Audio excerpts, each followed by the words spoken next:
Vamos a abrir nuestras Biblias y vamos a continuar con las lecciones que están en el libro de Mateo, en el capítulo 5. Y vamos a seguir avanzando en las bienaventuranzas. El hombre espiritualmente hablando, el hombre ideal que Dios determinó que fuera el candidato para ser parte del reino. Esta lección enseñada desde el monte. Desde el monte, aquel monte, específicamente no sabemos cuál monte, pero desde arriba de un monte, y de ahí en adelante se le llaman estas lecciones el sermón del monte, abarcando prácticamente, por lo menos registra la Biblia, eso es lo que registra 3 capítulos de Mateo. ¿Quiénes son los bienaventurados, los realmente dichosos o felices desde el concepto no del mundo, sino de Dios? Ya, hermanos, hemos dicho, o más bien Jesús nos ha dicho, que son aquellos que son pobres en espíritu, los que están en bancarrota, los que no se sienten suficientes por ellos mismos, los que saben que no hemos recibido nada de Dios, absolutamente nada, de nosotros, sino de Dios. Todo lo tenemos de Dios. Somos pobres en todos los aspectos porque no recibimos nada por nosotros mismos. De ahí que el que se considera en bancarrota es la persona feliz. Los que lloran por su humana debilidad, como lloró David por su pecado, aquel que se siente perfecto y cree que no peca, realmente sería como un miembro de la iglesia en la Odisea. Está lejos de ser realmente feliz. El orgullo le ha cegado. ¿Quién es el que es feliz? Los que tienen control de sí mismos, como el que tiene la virtud de la mansedumbre. Jesús dijo: aprendan de mí que soy manso y humilde de corazón. Un hijo de Dios que es miembro del reino sabe frenar lo que él tiene, como Jesús lo hizo, como Moisés lo hizo. Pero también son aquellos que tienen hambre y sed de justicia, los que tienen hambre de hacer la voluntad de Dios, que desean, y ellos fueron saciados, puesto que Dios nos dio toda la voluntad que debemos cumplir. ¿Quién es realmente feliz en este mundo? Según Jesús, son aquellos que hacen misericordia, no los que sienten misericordia, sino los que hacen misericordia y van más allá y cumplen el estándar de Dios de realmente bendecir a aquellos que simplemente no lo merecen. Ese es el hombre feliz. Pero también son, según Jesús, son los que limpian su mente de todo mal pensamiento, el que tiene el corazón realmente limpio, y ellos realmente ya están mirando a Dios desde ahora. Recuerde la lección pasada. Así que ahora, hermanos, seguiremos a través de estos versículos en el capítulo 5, verso 9. Ahora, ¿quiénes son, según Jesús, los dichosos, los bienaventurados? Son los pacificadores, y ellos serán llamados hijos de Dios. Así que entremos en el reto de entender este versículo 9, una vez más. Bienaventurados los pacificadores, porque ellos serán llamados hijos de Dios. La primera pregunta, hermanos, que debemos formularnos es si un pacificador es uno que está en pro de la paz. La pregunta es, ¿qué es la paz que Jesús está hablando? ¿Qué es la paz que Jesús está hablando? Primero, lo que Jesús no está diciendo respecto al concepto de la paz, según la filosofía del mundo actual, es que el hombre que realmente está en paz o tiene paz no tiene dificultades con nadie. Dice la persona: mira, yo estoy en paz con todos, así es que yo no tengo problemas. Hay quienes dicen: bueno, es un estado libre de conflictos, yo no tengo hasta ahora ningún conflicto, así es que estoy en paz. Hay también quienes dicen que es un estado emocional, estar en paz. Hay quienes dicen: ¿sabes qué? Yo me siento en paz. Yo estoy en paz o en tranquilidad. Se sienta y así es que dice: yo tengo esa paz. La Biblia no habla de esa paz. Jesús no habla, está lejos de hablar de esa paz que estamos hablando. Por eso debemos cambiar nuestro concepto, criterio al hablar a los perdidos. A través de los años he visto que hay un error muy grande y dicen: mira, ¿no te gustaría tener la paz con Dios? Tienes tantos problemas en el matrimonio, tantos problemas en el trabajo, tanto conflicto que hay en ti. Ven, tú necesitas de la paz de Jesús. Jesús no está prometiendo ese tipo de paz, que su matrimonio por arte de magia se compondrá y en el trabajo lo tratarán de maravilla. Es más posible que ni el sol vaya a caer sobre él. Jesús no está hablando acerca de eso. Así que, hermanos, Jesús dijo en pocas palabras, la paz os dejo, mi paz os doy, yo no la doy como el mundo la da. Juan 14, verso 27. Yo no doy ese tipo de paz, dice el Señor Jesús. Así es que, ¿qué es entonces lo que Jesús está hablando respecto a esta paz? ¿Qué es? Esa es la pregunta. Primero, hermanos, debemos entender que esta paz es una palabra que proviene de una palabra griega, eirene. Y esta palabra eirene está aplicada en el griego, en todo el Nuevo Testamento, y otra palabra que es shalom en el Antiguo Testamento. Shalom, ¿recuerdan?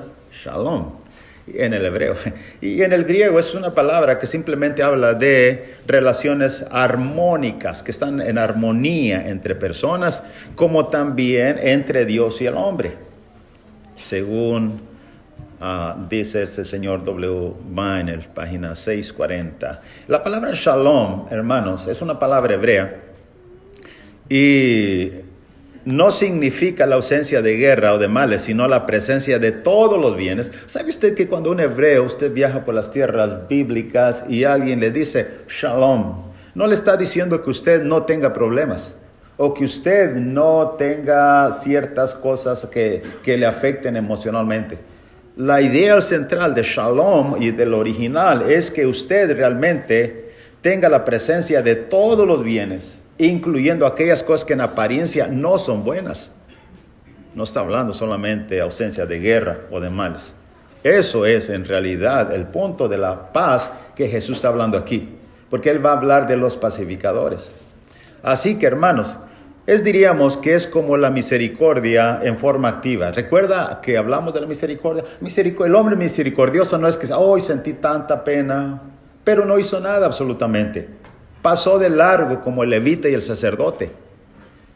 Los misericordiosos son los que se detienen como el samaritano y va a pagar hasta el último centavo.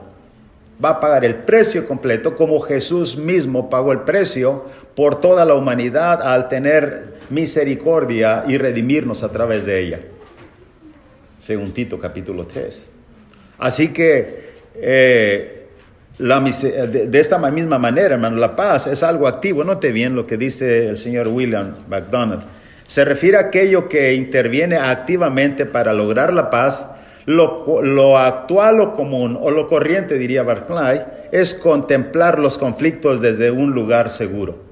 La filosofía según del mundo, un pacificador es el que está en paz y que no quiere meterse en problemas. Así es que ve algo a la distancia y es mejor mantenerse en línea, no intervenir según la filosofía y sabiduría del mundo. Pero usted va a notar que los pacificadores es todo lo contrario.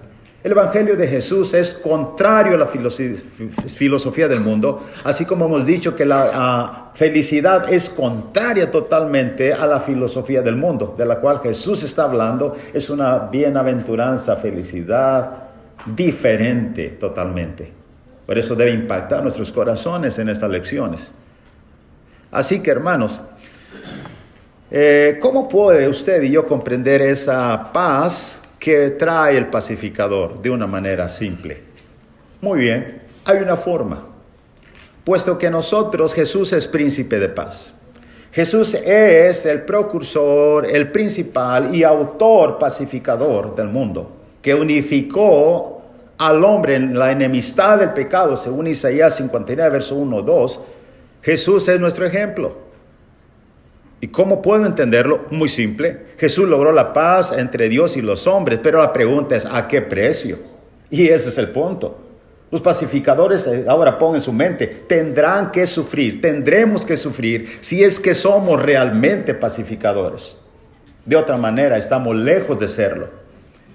Note bien, hermanos, lo que Jesús dijo en Mateo capítulo 10, verso 34 al 36. No penséis que he venido para traer paz, note bien, a la tierra. No he venido para traer paz, sino espada.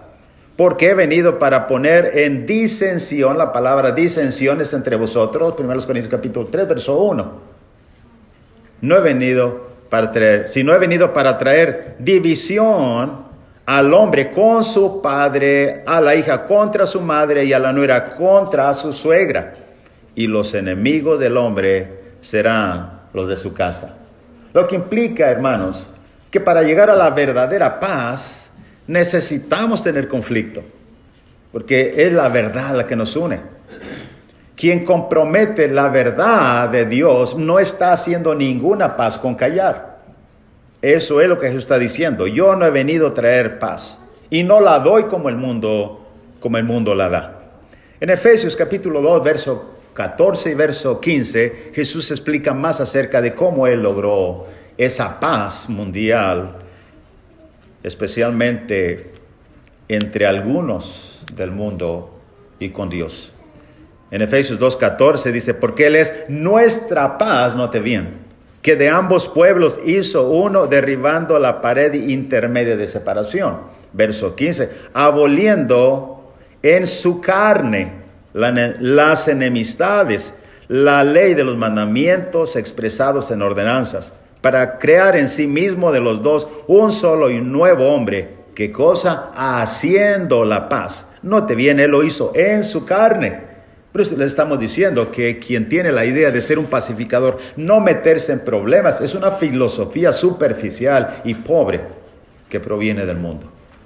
Así que este es el costo que Él pagó por hacer la paz, por llamarse príncipe de paz.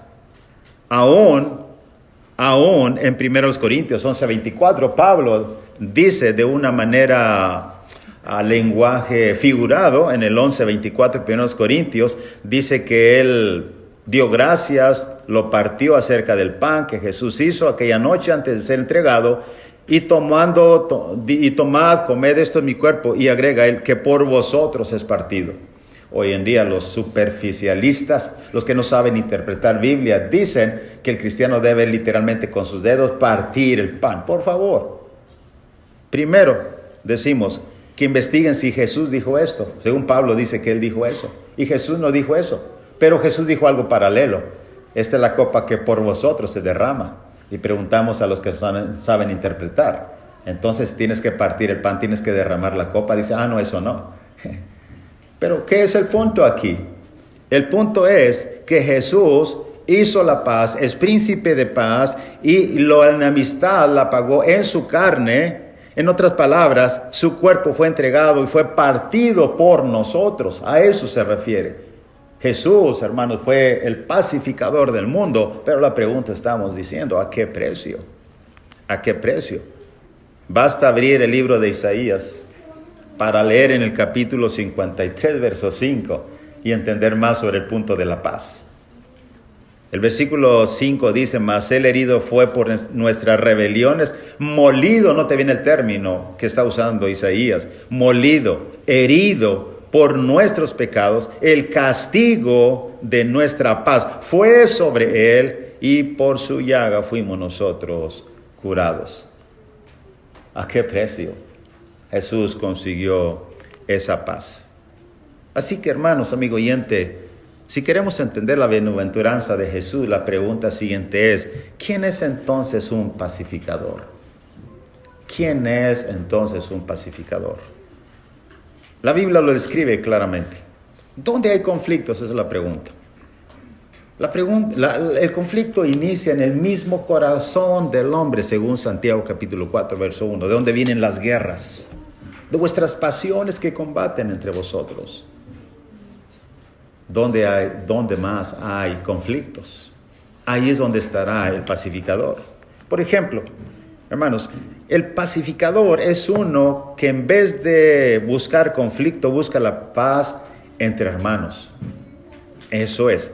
Usted va a mirar que en Filipenses capítulo 4, verso 2 y verso 3, no sabemos con exactitud, y no quiero aseverar donde la Biblia no habla, pero el evangelista o el predicador de la iglesia ahí en aquella ocasión, Pablo le dice de una forma clara, Filipenses 4:2, ruego a Evodia y a Síntique que sean de un mismo sentir en el Señor. Desde aquel tiempo y hasta hoy, siempre hay y habrá en cada iglesia local una Evodia y una Síntique que no se llevan bien. No pueden hacerlo. Así que en aquella ocasión, Pablo le dice en el 4:3 a este buen hermano, asimismo te ruego también a ti, compañero fiel, que ayudes a estas que combatieron juntamente conmigo en el Evangelio, con Clemente también y los demás colaboradores míos, cuyos nombres están en el libro de la vida. Este hermano habría de ayudar a ellas. Si él no es un pacificador, lejos está de ayudar. Posible haya más conflictos entre Bode y Síntique. Así que, ¿quién es un pacificador?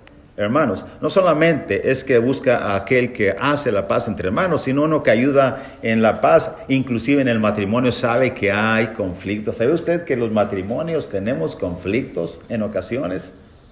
Puesto que no hay un matrimonio perfecto. Y hay pleitos, a veces hay rencillas, a veces hay ciertas cosas que quitan la tranquilidad en el matrimonio. Bueno, un pacificador va a ayudar en esa área. Hay algunos proverbios que hacen énfasis al conflicto. Lamentablemente no encontré uno donde hable del esposo, pero el esposo también le gusta ser rencilloso. Pero encontré dos, y eso es de mujeres.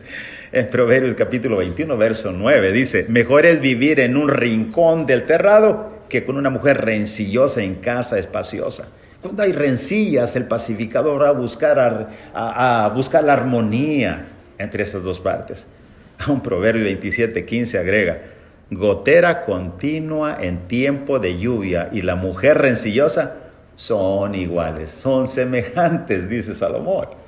Hermanos, todos sabemos que en el matrimonio hay conflictos y problemas. Un pacificador va a buscar la paz entre ambos, porque él ha sido reconciliado y está en paz con Dios.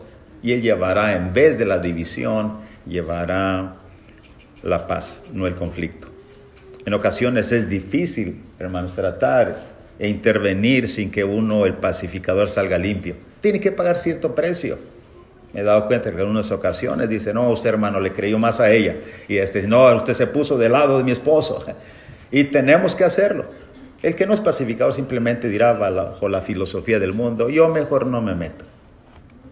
Mejor no. Si Jesús hubiese dicho eso, Jesús jamás habría venido al mundo y pagar el alto precio que Él pagó para traer esta preciosa paz. Así que, hermanos, ¿quién es un pacificador? No solamente aquel que ayuda entre la paz entre los hermanos, entre el matrimonio, sino también uno que ayuda en cuanto a la armonía en general entre la hermandad. No solamente entre dos, no solamente entre esposo y esposa, sino en general entre los hermanos. Eso es lo que la Biblia enseña. Ahora mire este hermoso salmo, el capítulo 133, verso 1 al 3. Mirad cuán bueno y cuán delicioso es habitar los hermanos juntos en armonía. En armonía. Se dice que la armonía, hermanos, amigo oyente, la armonía va de la mano de la paz. No puede haber paz si no hay armonía, y no hay armonía si no hay paz. Ambas cosas van de la mano. Ahora, note tres términos que el salmista usa para hablar de esta hermosa armonía, o mejor dicho, de las bendiciones que provienen de que los hermanos tengan unidad y no problemas. De que los hermanos tengan armonía y no tensiones. Note bien tres cosas prácticamente que habla. Primero, dice que Él es delicioso. Es delicioso, como cuando se habla de una comida deliciosa, según el verso 1. Cuando están en armonía, todo está delicioso. Cuando no está en armonía, no es delicioso. Cuando hay tensiones, no es delicioso. Número 2, verso 2, consagra. Verso 2, es como el buen óleo o aceite, traducido correctamente, sobre la cabeza, el cual desciende sobre la barba de Aarón. El salmista hace referencia a la consagración que llevó a cabo Aarón allá en el Antiguo Testamento. Así es que el hecho de que los hermanos tengan paz y tranquilidad y armonía no solamente es delicioso, sino que también consagra. Cuando hay tensiones y divisiones en la iglesia, nadie se consagra. ¿Por qué? Porque hay divisiones, porque hay tensiones, hay conflictos, hay inconformidades, y lejos está de haber algo delicioso que se disfruta o consagración. Pero hay algo más que el versículo enseña en el versículo 3. Dice que también es como el rocío de Hermón que desciende sobre los montes de Sión, porque ahí envía Jehová bendición y vida eterna. Note bien, algo delicioso que consagra y bendice cuando hay los hermanos juntos. El pacificador va en pro de esas cosas, de disfrutar, de consagrar y de bendecir. ¿Ve eso? Es como el rocío de Hermón que desciende sobre los montes de Sión, porque ahí envía Jehová bendición y vida eterna. Cuando usted va de Jerusalén hacia el norte, hacia el mar de Galilea, usted va a llegar a un punto donde usted vea a la distancia, desde muy lejos, el monte Hermón. El monte Hermón no solamente en el invierno, sino en la primavera, verano, y todas las estaciones tienen algo de nieve arriba. Esto hace que suceda un fenómeno. Siempre está derritiéndose y habrá pequeños arroyos y agua que desciende sobre el monte. Hay pastizales verdes. David está inspirando, como era pastor, en aquellos pastizales verdes donde las ovejas podrían pastar con bendición. Así que todo el tiempo hay eso. Y esto es precisamente lo que está hablando de la consecuencia de la armonía y de la paz. Un pacificador ayuda a eso. Ayuda a eso. De ahí que, hermanos, dijo el apóstol Pablo, porque no siempre es posible, pero dijo así en Romanos 12, verso 18 y verso 19, si es posible, porque muchas veces no depende de ti, pero si es posible, en cuanto dependa de ustedes, estad en paz con todos los hombres. No se vengan ustedes mismos, amados míos, dejen lugar a la ira de Dios, porque escrito está, mía es la venganza, yo pagaré, dice el Señor. Dice el Señor. De ahí, hermanos, por último, ¿cuál es la recompensa del pacificador? ¿Comprende cuál es la recompensa del pacificador? Bueno, dice el versículo 9, porque ellos serán llamados hijos de Dios. De ahí que son dichosos, felices, bienaventurados, una condición espiritual, una relación con Dios y de alma y espíritu y mente. Bienaventurados los pacificadores, porque ellos serán llamados hijos de Dios. Esta es la recompensa final. Ahora, hermanos, lo que significa, para que usted no lo entienda como el texto, lo que Jesús nos quiso decir. Hijo de Dios no se refiere al término usado cuando creemos en Jesús.